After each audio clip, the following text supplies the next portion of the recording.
Alors, un bref résumé des choses que la femme enceinte doit faire durant la grossesse. Mes fleurs bleues, mes fleurs roses. Bienvenue dans cette nouvelle vidéo.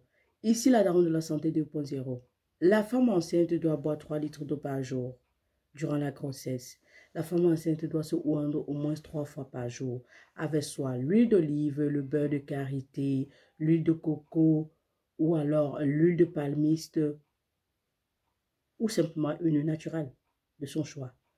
La femme enceinte doit faire l'activité sportive, c'est-à-dire sortir marcher ou danser en fonction du stade de sa grossesse et en fonction des indications du médecin. Si la grossesse est à risque, bien évidemment, ne pas le faire, rester couché parce qu'elle veut tonifier son corps, elle veut redonner vie à sa grossesse et à son bébé, mais elle veut transmettre l'énergie positive à son bébé. La femme enceinte doit prendre l'acide folique durant la grossesse. Déjà 3 mois avant de tomber enceinte, il faut prendre l'acide folique pour favoriser l'ovulation, mais aussi pour, durant les premiers mois de la grossesse, les 3 premiers mois de la grossesse, pour favoriser la formation du tube neural de l'enfant. Éviter que l'enfant naisse avec des déformations du tube neural, c'est-à-dire de la colonne vertébrale. Donc, la femme enceinte doit prendre l'acide folique. Cela va de soi que quand vous commencez à prendre l'acide folique, après les 3 mois, la sage-femme chante carrément, vous donne un complexe multivitaminé avec l'acide folique à l'intérieur, ou généralement d'autres enlèvent. Mais c'est toujours important de continuer parce que la femme peut développer l'anémie due à la carence d'acide folique ou de vitamine B12. C'est encore important durant la grossesse de se rappeler de faire les visites. Impératif, faire toute cette visite durant la grossesse. Mais surtout respecter ces 3 échographies principales. Parce que durant ces échographies, on peut déterminer des malformations déjà. C'est encore important de faire les visites parce que durant la grossesse, surtout au début de la grossesse, et ça devrait déjà se faire avant la grossesse, la femme enceinte doit faire le test, l'examen pour contrôler si elle est positive à la toxoplasmose ou non. Parce qu'on sait que la toxoplasmose congénitale, c'est-à-dire la transmission de cette bactérie-là, de cet agent pathogène à l'enfant peut être dangereux pour l'enfant, pour son développement cérébral et en général.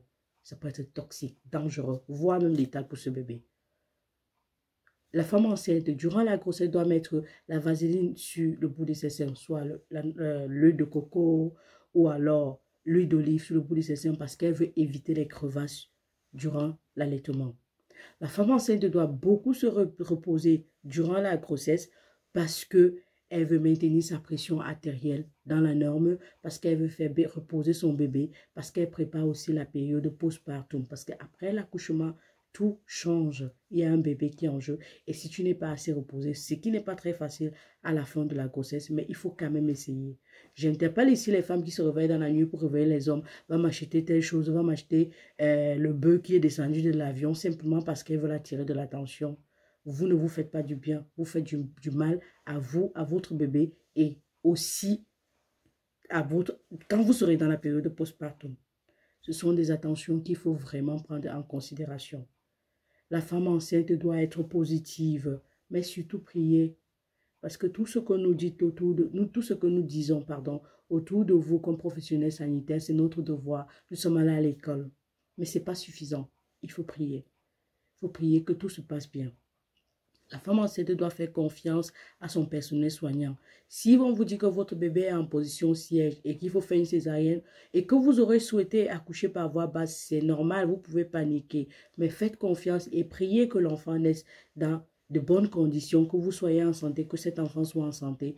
Ne paniquez pas, soyez positif parce que c'est un moment de tension, mais à la fin, vous bénéficiez avec la venue d'un bébé, mais alors d'une magnifique nouvelle, je ne sais pas. J'espère que je vous ai donné l'essentiel dans cette vidéo. Nous reviendrons.